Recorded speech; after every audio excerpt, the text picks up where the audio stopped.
Women today have more opportunities than our mothers and grandmothers ever had, and yet the societal structures we must navigate to claim and own some of these opportunities can still lead us to question our abilities and our power. For many women, power is abstract. Many of us have been and continue to be intimidated by it.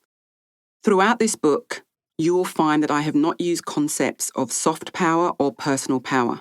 This is deliberate. Power is power. We do not need to feminize it to make it more palatable. We need to redefine it. I want us to reacquaint ourselves with this word in a positive way. Countless women were raised like me to believe that power belongs to others, that it is destructive and therefore they had no interest in exploring or owning power for themselves.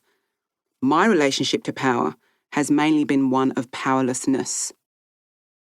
In my experience, power was white, either a white man in a suit or a white woman who was blonde and thin. A university education also meant power. If you had a degree, you had more power than someone who didn't. Being able to get a university education was linked to privilege, which was linked to whiteness, which was linked to power. At school, I was black, female, and overweight, and a university degree was not an option for me. Power, as it appeared to me then, was not a concept I recognized for myself. Over time, I have needed to explore and define power on my own terms. Julie Diamond is a woman whose work I admire when it comes to the subject of power. She is a leadership coach who has spent more than 30 years working in the world of human and organizational change. She is also the author of Power, a User's Guide, in which she writes, "Power is neither good nor bad. It is an energy, a human drive to shape the world, influence others, and make an impact. We need power. Power may be difficult to master, but it's vital to have. It's generative and creative." I like her explanation of power.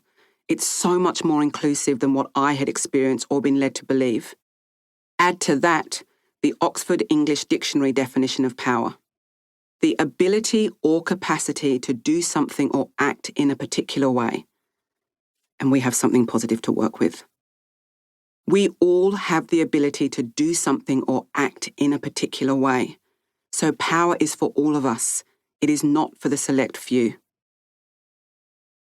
In my book, The Gift of Asking, I talk about the struggle many women have with asking for what they need and want.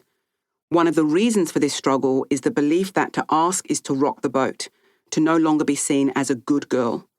Being good, not asking for more, pleasing others, doing what we are told, and looking good is a way for women to hold ourselves and each other powerless.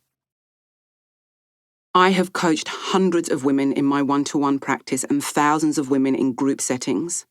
These are women in CEO roles, women running their own companies, entrepreneurs, managers, women on the land, professional athletes, yoga teachers, activists, social workers, and coaches.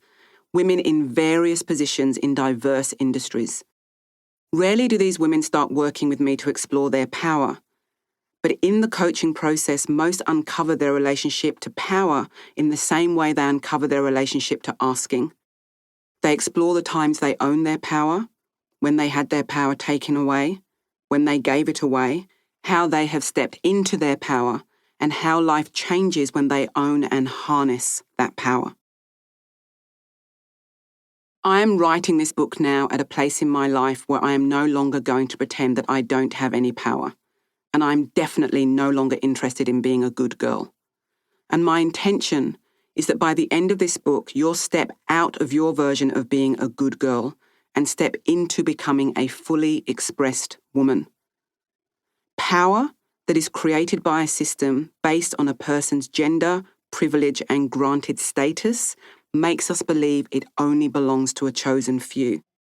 And the continuity of this system depends on the chosen few inviting others who look like them and have the same upbringing as them to the power table. The rest of us are excluded. If you are listening to this book, you are undoubtedly one of the rest of us, and you know how the system works. You know how it affects us every day. The world we live in has been set up to keep us small. For many years, I heard the system is broken. But this is a rose-coloured way of looking at things. It gives the impression that there was once, in the days of old, a system that served everyone equally, and somehow, one day, or even over a period of time, that system collapsed. But let's take off the rose-coloured glasses and confront the truth. The system was meant to be this way. Nothing got broken. The system was set up for men, it was set up for whiteness. And the tragedy is that within that system, many of us have felt broken. Whether you are listening to this as a woman of colour, a queer woman, a non-binary person, or a disabled woman, you know. We all know what it feels like to be told we are broken. We internalise these myths, and when we do, we are complicit in the system, and we keep ourselves exactly where we are told we belong.